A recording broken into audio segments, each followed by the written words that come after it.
Bonsoir à tous, je suis très heureux de vous retrouver en direct de la Sainte-Jakobshalle de Bâle, ici en Suisse, où va se dérouler dans quelques instants la 69e édition du concours Eurovision de la chanson. En Suisse, on est particulièrement attaché à ce concours de l'Eurovision parce que la première édition a lieu en Suisse en 1956 à Lugano. La Suisse avait gagné, elle a regagné en 1988 avec Céline Dion et c'est grâce à la victoire en 2024 de l'extravagant Nemo que nous sommes ici ce soir.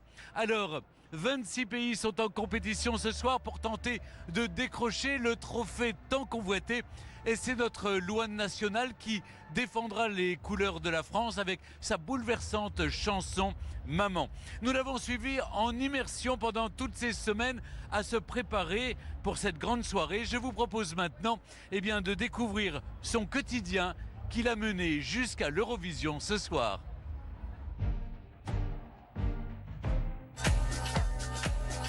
Aujourd'hui, c'est la première journée de promo officielle pour l'Eurovision. Les 12 points sont dans tes yeux. Et en fait, ça commence maintenant. On est arrivé sur le shoot.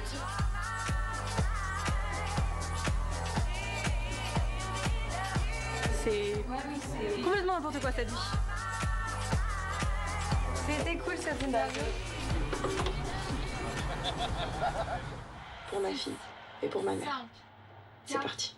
3, Ça va bien se passer. 2, Faut que je respire. 1, top. La rupture, il y aura Pyro, il est tombant sous la plateforme. Là, sous la plateforme, la Pyro. Vraiment, genre, fait un arrêt sur image, j'ai fait. J'arrive pas à croire que c'est ma vie. Regardez comme c'est mon plus grand fan. Il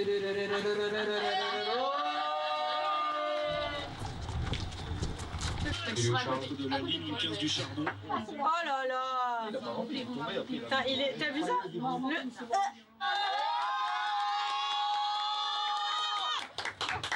Monstre! Mon équipe, c'est des psychopathes. Il va faire froid. Il va faire froid. Allez, on l'encourage.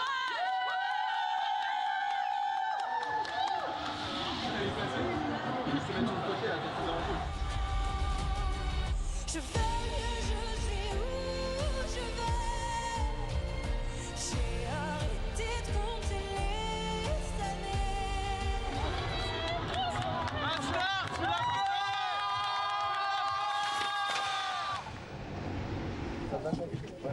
Moi, j'ai pas le voir. Comment ça va? Je suis trop contente de te voir. Ah, c'est trop bien. Ça va être trop cool. T'es belle. Merci, toi aussi. Quel défi représenter la France à l'Eurovision et gagner si possible. Yann, tu vas gagner. Tu vas gagner. Tu te rappelleras de ce que je t'ai dit? Je me rappelle.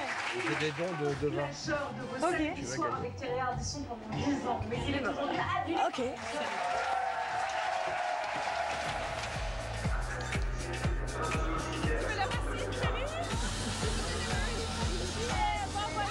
C'est la fin du monde.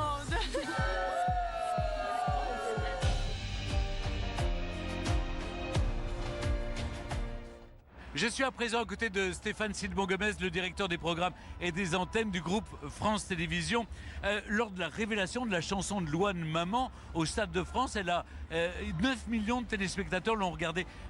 Comment vous expliquez cet engouement des Français ? Par Louane, vous voyez Stéphane, c'est une artiste exceptionnelle avec laquelle les Français ont une relation depuis des années. Une artiste extrêmement populaire que l'Europe est en train de découvrir. Et on le sent ces derniers jours ici à Bâle, l'engouement, la ferveur qui est en train de monter pour Louane. Et c'est vraiment son talent de réussir à faire partager son émotion au public. Qu'est-ce que vous ressentez particulièrement ce soir et qu'est-ce que vous aimeriez dire aux téléspectateurs français? Je crois qu'on va gagner, je crois que c'est possible de gagner, ça fait des années qu'on en rêve, ça fait 48 ans que la France n'a pas gagné depuis la victoire de Marie-Myriam et je pense que ce soir c'est possible, en tout cas on a tout fait pour et on sent ces dernières heures une émotion particulière, ça peut arriver ce soir. Eh bien, merci beaucoup Stéphane Silbon-Gomez. Je vous propose maintenant de partir à la découverte des deux villes stars de cette édition 2025 de l'Eurovision. Il s'agit bien sûr de Bâle en Suisse et de sa sœur de l'autre côté de la frontière, la ville de Mulhouse. On commence notre visite par la vieille ville de Bâle qui est accessible depuis le Mittlere Brücke, le pont du milieu en français, et qui est l'un des plus anciens ponts sur le Rhin puisqu'il date de 1226. C'est ce pont qui relie Groß-Basel, Bâle le Grand, à Klein-Basel, Bâle le Petit, et ce pont est devenu en quelque sorte le symbole fort de la ville. Dans le dédale des petites ruelles pittoresques et tortueuses de la vieille ville qui montent et qui descendent, vous pourrez admirer certaines bâtisses très bien conservées datant du XVe siècle. En passant par la célèbre Marktplatz, la place principale de Bâle, ne manquez pas d'admirer son magnifique hôtel de ville de couleur rouge avec ses détails dorés. Dans la cour principale, les fresques murales méritent le coup d'œil. Je vous propose maintenant de découvrir la Basler-Münster, la cathédrale de Bâle. En 1019, Henri II, l'empereur du Saint-Empire romain germanique, consacre cette cathédrale protestante qui est toujours le cœur symbolique de la vieille ville. Sa spectaculaire terrasse, appelée la Pfalz, offre l'une des plus belles vues panoramiques de la ville. Si Bâle est aujourd'hui une métropole culturelle de renom, ce n'est pas un hasard. Et ce rayonnement intellectuel européen, Bâle le doit aussi à ses échanges avec sa voisine française de cœur, Mulhouse. Pendant près de 3 siècles, Mulhouse fut une alliée, une partenaire de la ville de Bâle. Je me trouve maintenant sur la place de la Réunion qui est dominée par le temple Saint-Étienne. Mais derrière moi, il y a l'ancien hôtel de ville de Mulhouse. Et vous remarquerez, c'est une roue au centre qui représente l'emblème de la ville. Et juste à côté, il y a un ours que j'aime beaucoup, c'est celui de la ville de Berne. Ça me parle forcément. À partir de 1308, Mulhouse devient une ville impériale avant de se transformer au fil des siècles en une république indépendante au statut singulier, libre, réformée et commerçante. Mulhouse choisit en 1515 de s'associer à la Confédération helvétique. Un passage dans la rue des Franciscains vous plonge dans une autre époque, celle des premières manufactures d'impression sur étoffe en 1746. En 1798, après la Révolution française, Mulhouse doit renoncer à son indépendance et se voir rattaché à la France. Bonjour Emmanuel Suarez, vous êtes adjointe à la ville de Mulhouse. Comment est-ce que la ville de Mulhouse va vivre la finale de l'Eurovision 2025 ? Mulhouse est prête depuis une dizaine de jours. On a monté un village de l'Eurovision dans notre célèbre musée national de l'automobile. On a reçu Louane il y a quelques jours, donc on était vraiment contents. Et puis évidemment ce soir on retransmet la finale. Au fond, Mulhouse, c'est pas seulement une grande ville du Grand Est, mais une ville authentiquement européenne. C'est une ville rhénane, comme Bâle est aussi une ville rhénane. Et on se veut être une petite Europe dans la grande Europe, un moteur pour la grande Europe. Merci beaucoup Emmanuel Suarez. Merci et puis bonne chance à Louane. On est tous derrière elle pour la supporter. On est tous avec elle, absolument. Exactement. Merci beaucoup.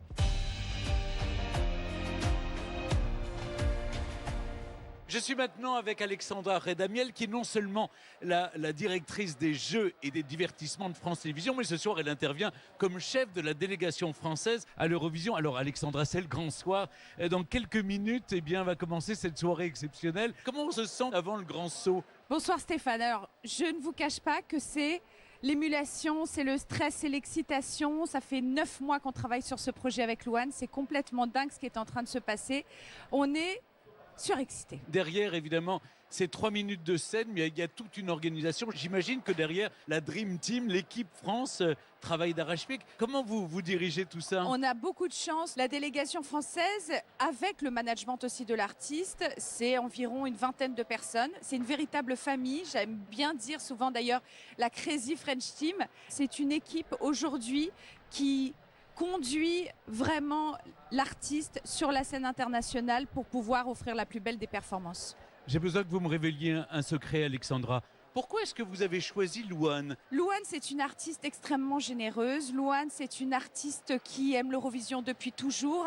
C'est une artiste que les Français ont vu grandir et sa générosité mérite d'être montrée sur la scène internationale. Alors vous allez la rejoindre dans quelques instants et puis ensuite elle va monter sur scène. Qu'est-ce que vous allez lui dire pour l'encourager? Vous avez des rituels avec Oui, elle? on a des rituels. Je ne vais pas tout vous dire, Stéphane. On se serre très fort dans les bras. On fait souvent une ronde, on se tient tous les mains. Et quand on la lâche, eh ben, c'est le moment, on a un peu les frissons parce que ça y est, c'est parti. Merci beaucoup Alexandra. On retrouvera Louane plus tard qui a accepté de répondre à quelques questions malgré le stress que je devine. Ça sera rapide Stéphane, hein, Oui, rapide. parce que j'ai besoin Oui, d'elle. oui, je vais économiser sa voix.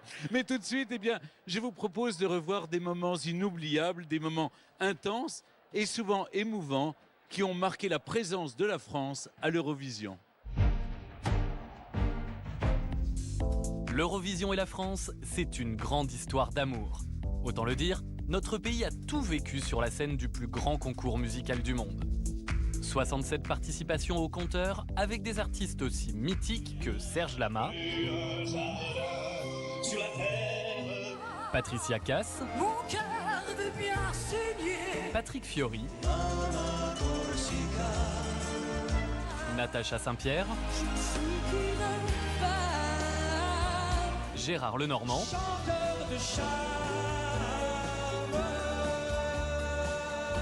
ou bien sûr Marie-Myriam.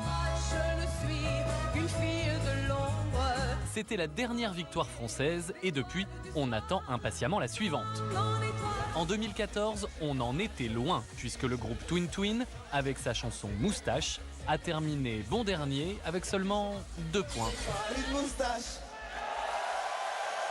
Mais en 2021, Barbara Pravi n'est pas passée loin. Avec 499 points, elle a obtenu le plus haut score jamais réalisé par une représentante française. Elle n'a fini que 2e du concours, mais a replacé la France au centre du jeu de l'Eurovision. Bonne nouvelle, la France n'est pas la seule à défendre le français. Plusieurs pays francophones ont marqué l'Eurovision avec des artistes que nous connaissons particulièrement bien en France. En 1965, France Gall remportait le concours avec son Poupée de cire, poupée de son pour le compte du Luxembourg. En 1988, le Luxembourg encore était représenté par Lara Fabian avec le titre Croire.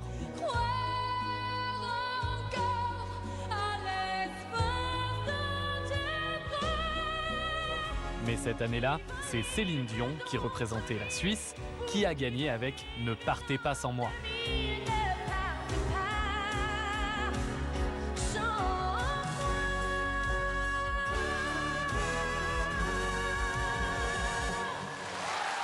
Il s'agissait de la dernière chanson en français à avoir remporté le concours, et ça fait maintenant 37 ans. Est-ce qu'il ne serait pas l'heure pour Louane, avec Maman, de ramener la coupe à la maison?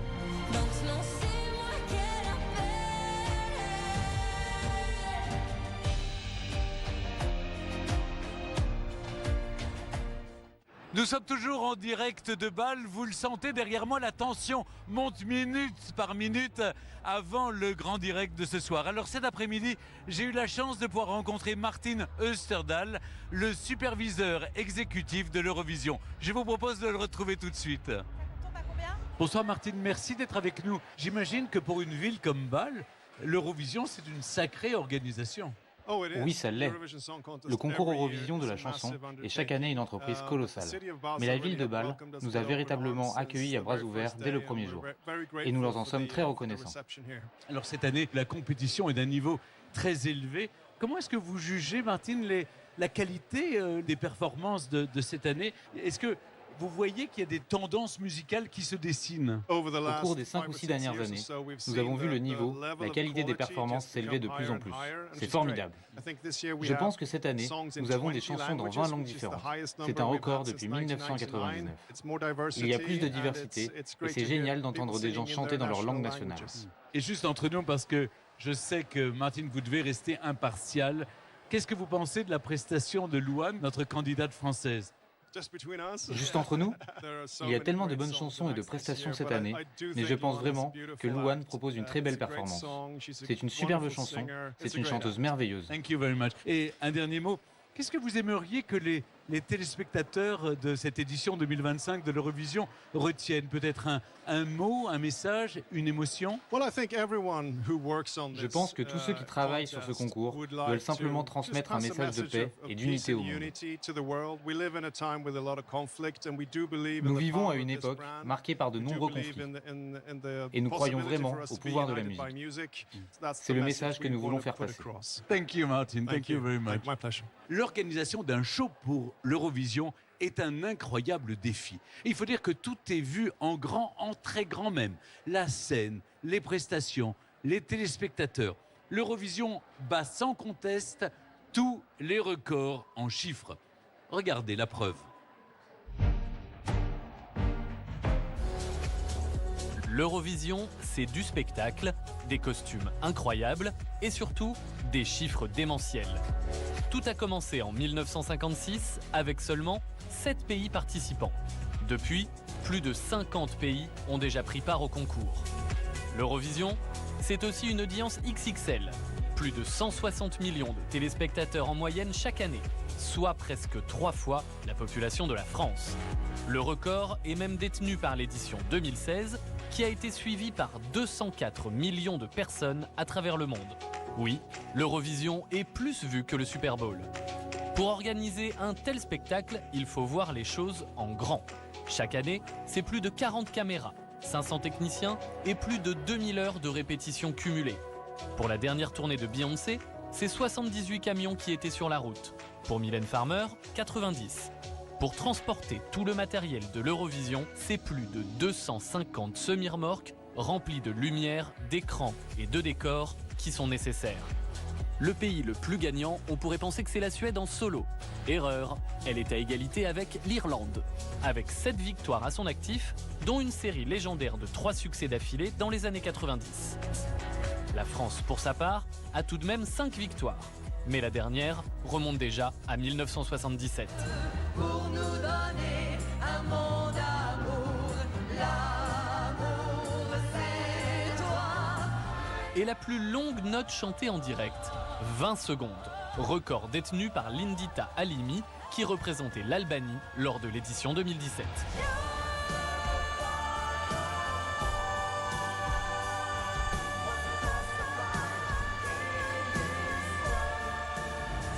L'Eurovision, c'est toujours plus grand, plus fort et plus fou.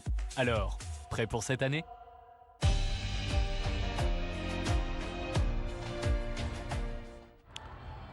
L'Eurovision, vous le savez, c'est évidemment beaucoup de monde dans la salle, des millions devant leur téléviseur, mais aussi dans les fan zones. Et justement, je vous propose tout de suite de retrouver Émilie Mazoyer qui est dans la fan zone parisienne, place de la Bastille. J'ai le sentiment, Émilie, qu'il y a déjà un peu de monde qui se réunit place de la Bastille pour suivre cet événement.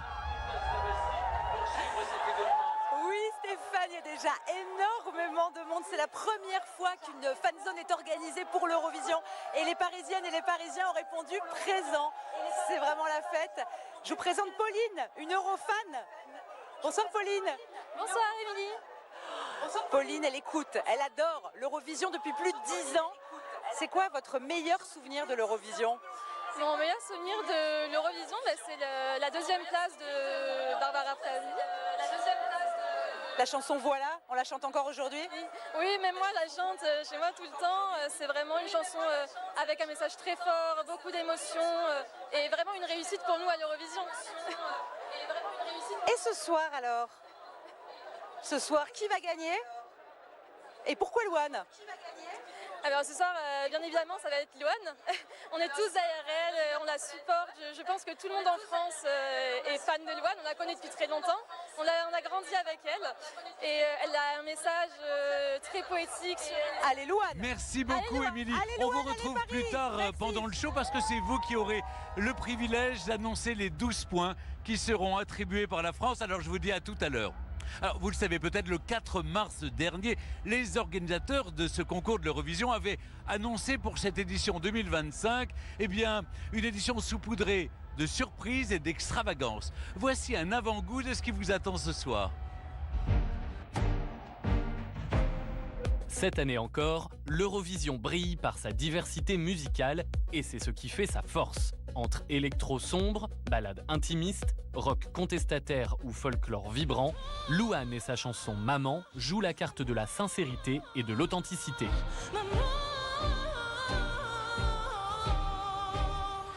Une proposition intime et sensible, mais qui va avoir son lot de concurrents.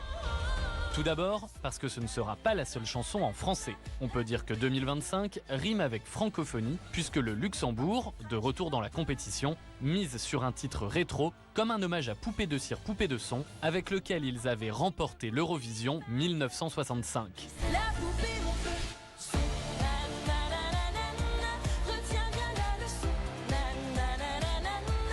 Les Pays-Bas, surprise de cette édition, présentent la chanson C'est la vie, où le français s'invite notamment dans le refrain.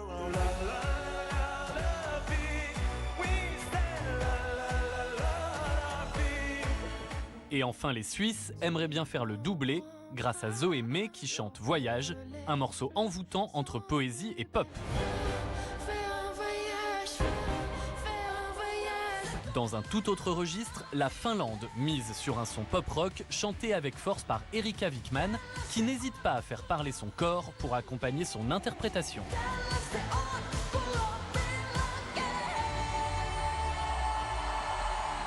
Et si on reste dans le côté rock, on retrouve l'Arménie qui envoie cette année un groupe de rock alternatif avec Parg qui chante Survivor.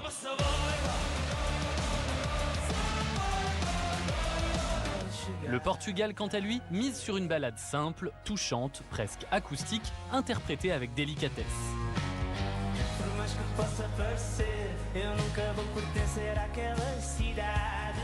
Est-ce que vous avez déjà entendu de l'opéra électro? Eh bien, il y a une première fois à tout, avec l'Autriche et leur titre Wasted Love.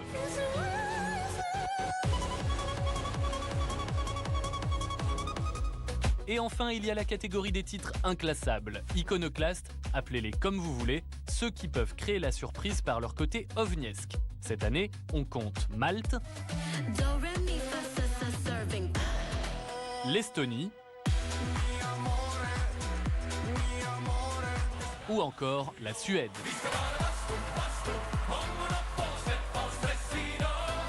Pour arriver sur la plus haute marche du podium, il faudra que Louane réussisse à émouvoir les jurys internationaux et le public de toute l'Europe. Et elle pourra alors, 48 ans après la dernière victoire française, de nouveau arrêter le temps. Vous l'attendiez impatiemment, elle est notre reine de la soirée. C'est la représentante française à l'Eurovision 2025. Bonsoir Louane. Bonsoir. Merci d'être avec nous. Alors, première question assez simple. Comment est-ce que vous vous sentez à l'approche de cette montée sur scène devant près de 200 millions de téléspectateurs européens? C'est quelque chose, hein. C'est quelque chose. J'essaie de rester concentrée. C'est quand même vachement stressant, on va pas se mentir. Mais je prends sur moi, ça va bien se passer. Il faut bien le dire, votre chanson « Maman » a touché beaucoup de monde. Moi le premier. Merci. Et que voulez-vous dire aux Français, surtout parce que vous avez fait une chose aussi qui est bouleversante, vous avez écrit une lettre qui est très très touchante où vous expliquez le message derrière cette chanson. Il y a même plusieurs messages dans cette chanson, mais à mon sens, le message le plus important de cette chanson-là, c'est que peu importe les douleurs et les peines qu'on peut ressentir, en fait, on finit toujours par aller mieux et ce qui fait qu'on va mieux, c'est le temps et c'est ce qu'on a représenté dans mon tableau. Le sablier avec le temps qui passe. Exactement. On vous connaît depuis toujours, depuis The Voice, de la famille Bélier, Chambre 12. Et il paraît qu'ici, vous êtes la meilleure amie de tous les artistes, c'est vrai? Ouais, franchement, ouais. Qu'est-ce que vous vous dites pour vous donner confiance juste avant de monter sur scène? Respire, ça va bien se passer. Oui, et surtout, je pense à ma maman et à ma fille. Un immense merci, chère Louane, de nous avoir accordé ces quelques minutes d'interview, alors à quelques minutes de monter sur scène et surtout un gros Je prends. Avant de démarrer cette grande soirée de musique, eh bien, nous allons repartir en coulisses pour vous suivre à nouveau dans les tout derniers préparatifs qui vous ont amené jusqu'à aujourd'hui, le soir de cette grande finale de l'Eurovision. On plonge en immersion totale avec vous dans le cœur de la machine France à l'Eurovision. Une machine implacable. Le temps pour moi d'aller retrouver maintenant dans notre petite cabine Laurence Boccolini, avec qui nous allons essayer de faire vivre aux téléspectateurs de France 2 cet événement incroyable. Et j'ai qu'un mot à dire, allez la France et allez Louane. Merci beaucoup.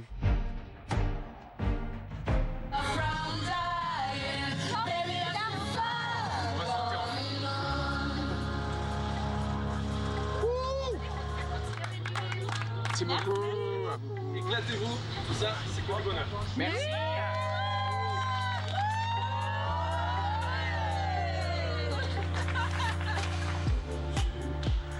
Ouvre le truc.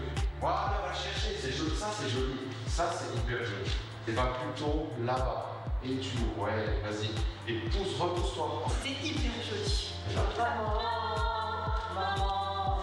Ah, ça c'est Maman, maman. Il vient de dire quand tu fais le maman.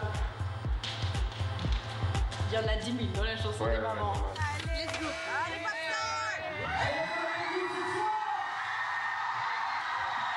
Du bruit pour Louane, s'il vous plaît.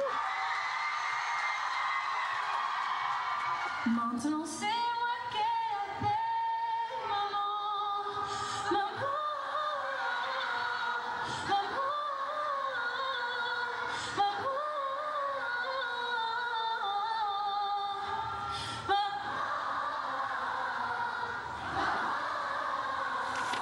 C'est le moment qui va être diffusé partout. Tout le monde va pouvoir voir pour la première fois un bout de la prestation de Louane. Donc c'est de la concentration et chacun dans son expertise, chacun dans tout ce qu'il sait faire ne doit pas donner 100%, mais 300%. Even earlier, I think in the... What the hell just happened? À tout à l'heure.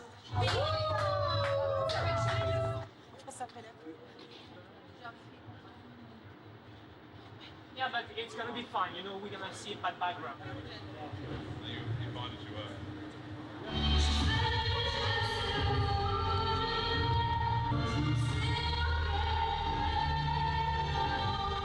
Thank you so much. On va tous fermer les yeux et se mettre dans une condition extrêmement importante qui est celle d'une bulle de protection. Chacun va donner un mot qu'il ressent dans cette bulle. Énergie. Victoire. Intensité. Famille. Mila, dis un mot. Amour.